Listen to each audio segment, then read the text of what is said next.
You are standing barefoot on cold stone, and the quiet is wrong.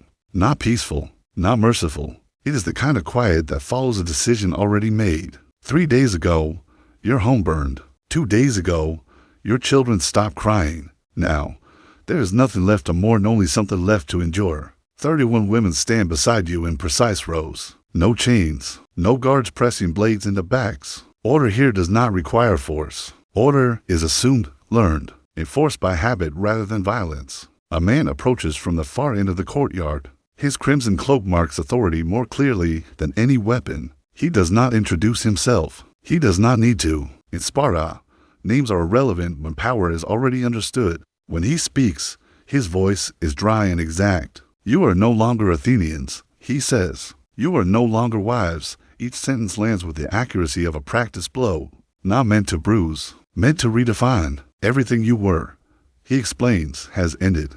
Not as punishment, not as revenge, simply as fact. The war has concluded. The city has needs, and you will now serve those needs. The horror does not arrive all at once. That would be easier to resist. Instead, it unfolds slowly, through administration. You are not called slaves. Slaves serve with their hands. You will serve differently. The words are clinical, stripped of emotion, as if he is discussing grain storage or water distribution. In Sparta, cruelty rarely announces itself. It hides inside procedure. This is when Molina understands the truth that will follow her for the rest of her life. The worst violence is not rage. It is organization. The man turns and walks away without waiting for acknowledgement. The silence thickens, heavy and intentional. Spartan women step forward and begin separating the group with calm efficiency. No shouting, no hesitation. Their movements are memorized, perfected by repetition. Molina feels herself cross an invisible threshold, not into chaos, but into something far more terrifying. A machine that already knows what to do with her. The building they lead her into is bare stone. No decoration, no symbol. Inside, the air is cool and smells faintly of clean water. There are no chains, no screams. That absence unsettles her more than either would have. A woman waits beside a stone table with a wax tablet and a vessel. Her face shows neither curiosity nor contempt, only function. When she speaks, her voice carries no malice and no comfort. It is the tone of someone who has repeated the same task so many times that emotion has become inefficient. Molina understands immediately. In this place, compliance is expected before it is requested. Resistance does not halt the process. It only slows it and makes it more unpleasant. She answers questions steadily. Age, health, family history,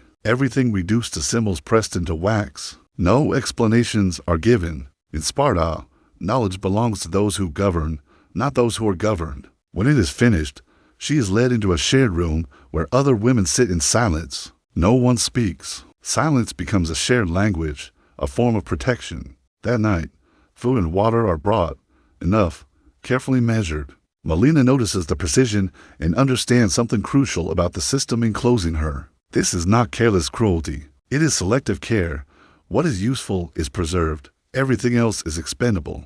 Sparta does not waste resources, and now she is one of them. As she lies awake on the hard bed, memories intrude without permission.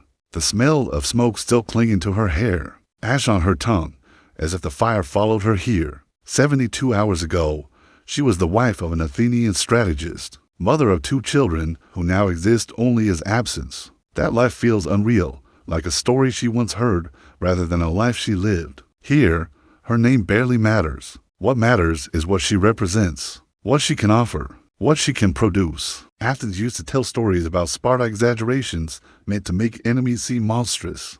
But now, standing inside its walls, Molina realizes the truth is worse than the stories. Not because Sparta is chaotic or savage, but because everything here is inevitable. Every step was decided before she ever took it. To understand what is happening to Molina, it is necessary to step backward in time. Sparta was not born cruel. It became precise. Centuries earlier, Sparta conquered fertile land and subjugated a population too large to fully control through fear. Alone, these people lived beside their conquerors, working the fields, preserving memory and resentment.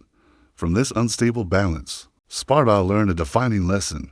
Survival would depend on control, not persuasion, not consensus. Control.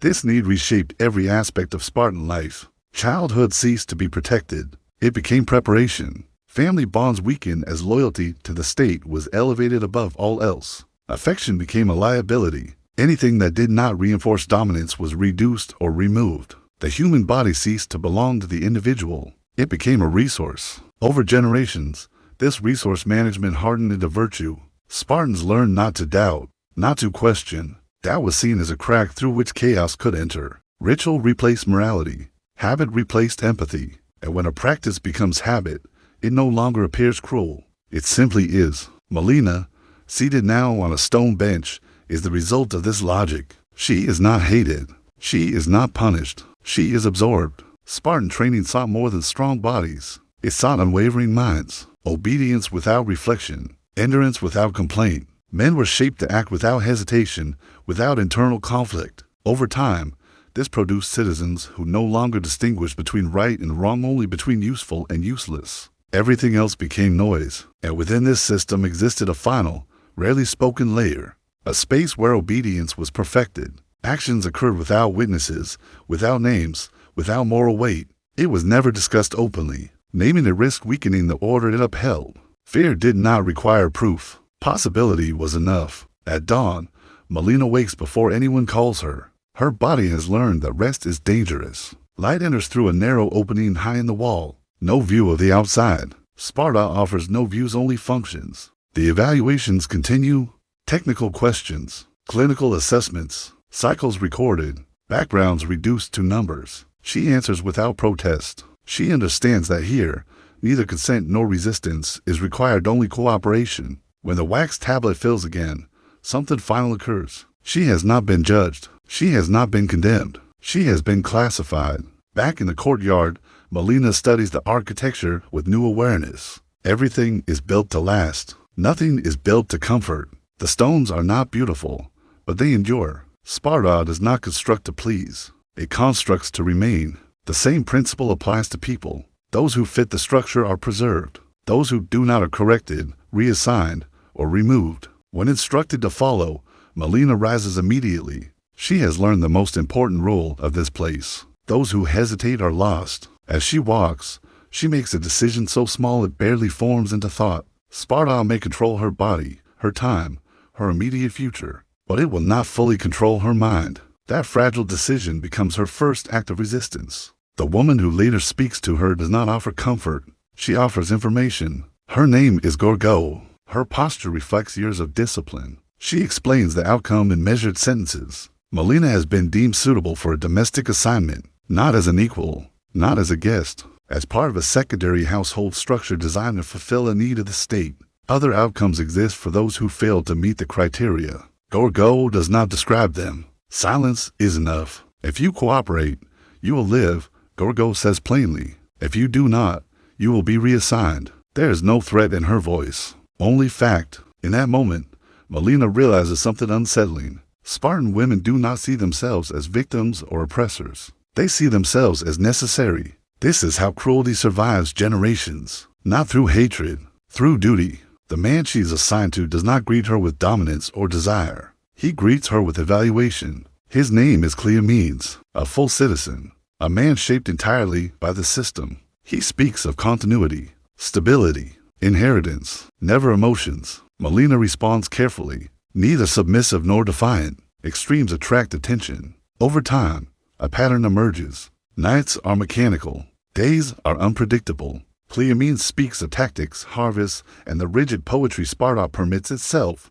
Molina listens. Then, cautiously, she asks questions framed as practical concerns. Something shifts. With her, Cleomenes does not need the mask he wears among men. She is foreign. She is property. And paradoxically, that makes her safe. That safety becomes dangerous. Recognition grows. Not affection. Recognition. And in Sparta, recognizing another's humanity is the first step toward transgression. Molina understands the risk, but she also understands the opportunity. Survival here will not come from obedience alone. It will come from anticipation. The summons to the effort arrives without warning. 5 men sit in silence. They speak of time passing, of expectations unmet. Their language is administrative. Then they offer what they call a choice: accept a transfer, or remain and accelerate expectations. There is no real choice, only different losses. Molina chooses the path she understands. The efforts nod. The city continues. That night, Cleomenes admits what neither of them can avoid. The margin has narrowed. Every assignment must justify itself.